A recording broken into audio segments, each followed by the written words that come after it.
आज की पावन पवित्र तिथि में अगर आप अपने घर पर रहकर सरल विधि से हरिहर दीपक लगा देते हैं तो भाग्य की रेखाएं प्रबल होती है। हरि अर्थात मेरे श्री नारायण, हर अर्थात मेरे महादेव। तो दोनों की सर्वश्रेष्ठ तिथियां हैं और इन तिथियों में अगर आप दीप लगा देते हैं तो यकीन मानिए हरिहर की कृपा से आपके जीवन के सब काम बनने लगेंगे। आप सभी भक्तजनों को मेरा श्री राधे, हर हर महादेव। कैसे हैं आप सभी? आज की पावन पवित्र तिथि में आप भी हरिहर महादेव की जय कमेंट्स में लिखना ना भूले। सर्वश्रेष्ठ तिथि है और भाग्य की रेखाएं आज के दिन प्रबल होती हैं। आप सब जानते होंगे, जीवन में हार रहे हैं, दुख पा रहे हैं, कष्ट कर्ज में जीवन है, तो आज के दिन अगर आप कुछ भी नहीं कर पाते हैं तो आपको यह हरिहर दीपक लगाने का प्रयत्न करना चाहिए। कहा जाता है जो भी एकादशी, द्वादशी, प्रदोष व्रत, मासिक शिवरात्रि, इन तिथियों में या अन्य जो पूर्णिमा, अमावस्या इत्यादि आती है, इन तिथियों में हरिहर का स्मरण कर लेता है, दोनों प्रमुख देवता है, तो उसके भाग्य की रेखाएं प्रबल हो जाती है और पूरे दिन का सुख वह स्वतः ही प्राप्त कर लेता है।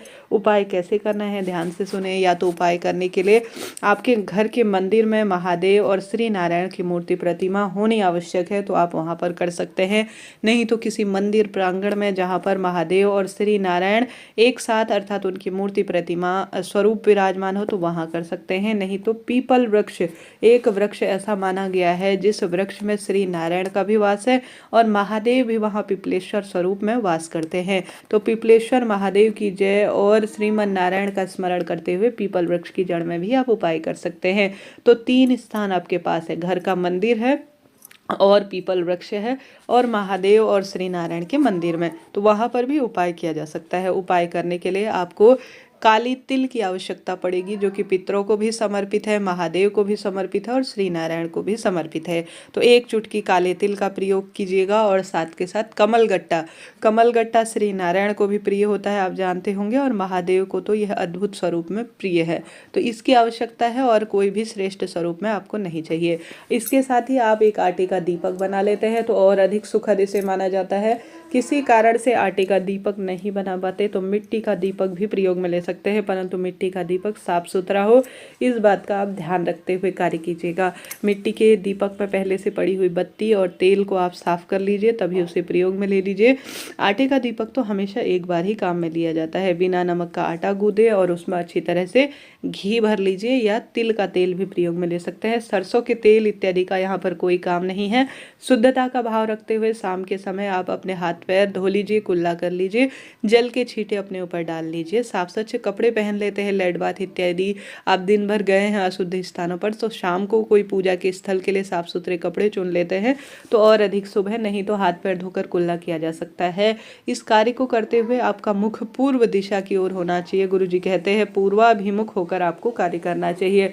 दीपक में आप सभी जब भी घी भरेंगे, दीपक बनाएंगे तो हरिहर महादेव की जय, हरिहर महादेव की जय, ओम नमो भगवते वासुदेवाय, श्री शिवाय नमस्तुभ्यम, इन चमत्कारी मंत्रों का जाप जरूर से कीजिएगा। दीपक में आपको सबसे पहले घी या तिल का तेल भर लेना है और प्रज्वलित करने से पहले आप सभी को उसके अंदर अपने पितरों का स्मरण कर कर, हरिहर का ध्यान कर कर 1 चुटकी काला तिल डाल देना है। साथ ही आप सभी को यहाँ पर हरिहर और महादेव और श्री नारायण के मंत्र का स्मरण करते हुए कमलगट्टा डाल देना है। यह चीज़ें पर्याप्त है। अब आप सभी को जहाँ पर भी आप दीपक प्रज्वलित कर रहे हैं या तो फूल का आसन दे दीजिए या जो है पीपल वृक्ष की जड़ में कर रहे हैं तो वहीं पर की थोड़ी सी मिट्टी रख दीजिए या जो है कोई भी अनाज इत्यादि का प्रयोग कर कर आप प्रभु के नाम मंत्र का स्मरण कर कर इस दीप को प्रज्वलित कर लीजिए। अपने घर के मंदिर में कर रहे हैं तो कोई प्लेट वगैरह का इस्तेमाल करें, हरिहर का ध्यान करें। किसी नारायण के मंदिर में जहाँ पर महादेव विराजमान है वहाँ पर करने जा रहे हैं तो आप सभी खुले भाव सच्चे मन से वहाँ पर भी कोई ना कोई पुष्प इत्यादि का प्रयोग कर कर आप दीप प्रज्वलित कर देते हैं। और इस दीपक की खासियत यह है कि इस दीपक के अंदर आपको 2 बत्ती रखनी है, एक तो हरि के नाम की, एक हर के नाम की। बत्तियां हमेशा गोल बत्ती रखें, एक दीपक में 2 बत्ती का प्रयोग करना है, इस बात का ध्यान रखें, ठीक है। यह विशेष जानकारी है, इसे मैं बताना शुरू में भूल रही हूँ। तो हरिहर मिलन आपको कराना है, हरिहर दीप लगाना है। तो हरिहर दीपक कैसे लगेगा? जब एक दीपक के अंदर आप 2 बत्तियां रखेंगे तो यह एक तो हरि के नाम का दीपक होगा, एक हर के नाम का दीपक होगा। तो एक दीपक प्रज्वलित करना है अर्थात उसमें बत्तियां रखनी है तो 2 बत्तियां रखनी है और एक ही दीपक के अंदर रखनी है, भले ही आटे का दीपक हो या मिट्टी का दीपक हो, हरिहर दीपक आपको लगाना है। आज शाम को लगा सकते हैं, कभी भी किसी भी दिन कर सकते हैं, श्रेष्ठ तिथि में कोई दिक्कत नहीं, परंतु हरिहर के नाम का एक विशेष दीपक, एक दीपक के अंदर ही 2 बत्ती रखकर थोड़ा सा काले तिल डालकर, कमलगट्टा डालकर आप प्रयोग में ले सकते हैं। निश्चित रूप से दुर्भाग्य तो दूर होगा ही, साथ ही सौभाग्य में भी अद्भुत रूप से वृद्धि होगी। इस तरह से आपको यह प्रथम उपाय की मैंने जानकारी दे दी। फिर भी कोई प्रश्न हो पूछ लीजिएगा। आपका अपना चैनल है। आटे का दीपक अगर घर में प्रयोग ले रहे हैं तो बाद में चिड़िया कबूतर को इसे दे दीजिए, या आप गौ माता को भी खिला सकते हैं। दीपक मिट्टी का कई बार प्रयोग में लिया जा सकता है। तो यह पहला उपाय आपको करना है। बढ़ते हैं दूसरे उपाय की तरफ। यह उपाय भी काफ़ी सरल है और इस उपाय से कई तरह के लाभ देखे गए हैं, जैसे कि सर्वश्रेष्ठ तिथि में जलाया गया दीपदान कभी निष्फल नहीं होता। कहा जाता है श्रेष्ठ एकादशी द्वादशी तिथि पर तुलसी की लकड़ी का दीपक, जैसे श्री नारायण का कोई मंदिर हो या घर के मंदिर में श्री नारायण विराजमान हो, तो आप सभी को तुलसी की लकड़ी को एक दीपक के रूप में बनाकर श्री नारायण के समक्ष लगाने से कहा जाता है यज्ञ हवन का संपूर्ण फल मिलता है। तो आप सभी को आवश्यक रूप से कोशिश करनी है कि श्री नारायण का ध्यान कर कर आप तुलसी की लकड़ी को रुई में लपेट कर, ये कच्चे सूत में लपेट कर दीपक जरूर से लगाएं। साथ कहा जाता है कि श्री नारायण को तुलसी की लकड़ी का चंदन, जिसे हरि चंदन कहा जाता है, तुलसी की लकड़ी का हरि चंदन जो भी व्यक्ति आज के दिन थोड़ा सा बना देता है और श्री चंदन को अर्थात हरि चंदन को, तुलसी चंदन को श्री नारायण को सुंदर स्वरूप में लगा देता है, उनका श्रृंगार कर देता है, तो इससे श्री नारायण बहुत प्रसन्न होते हैं और उस भक्त को हमेशा गले लगाते हैं।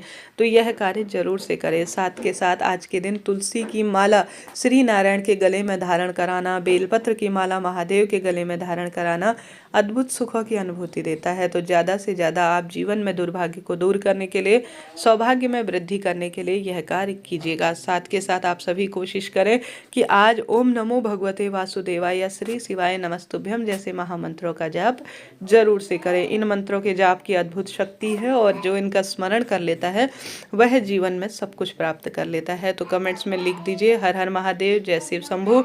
सर्दी चरम सीमा पर है, अगर आप देने योग्य हैं तो आज के दिन श्रेष्ठ तिथि में गर्म वस्तुओं का ज़्यादा से ज़्यादा दान करें। किसी गरीब जरूरतमंद व्यक्ति की आप सभी आज के दिन गर्म वस्तु उसे दान दे देते हैं। जूते, जुराब, छाता, कंबल या उसके घर पर कोई गर्म वस्तु का प्रबंध आप कर देते हैं, तो यकीन मानिए भगवान की पूजा से भी बड़ा धर्म कर्म माना जाता है, क्योंकि प्रत्येक मनुष्य के अंदर ओमकार के रूप में भगवान जी का वास है। जो भी व्यक्ति प्रभु का चिंतन मनन कर लेता है, आज के दिन दान पुण्य कर लेता है, दीप दान करता है, श्री नारायण महादेव की सेवा करता है, वह यकीन मानिए बिना व्रत के भी संपूर्ण फलों को प्राप्ति कर लेता है। आशा है, उम्मीद है आप भी मेरी बात से सहमत होंगे और कमेंट्स में प्रभु का नाम जरूर से लिखेंगे। राधे।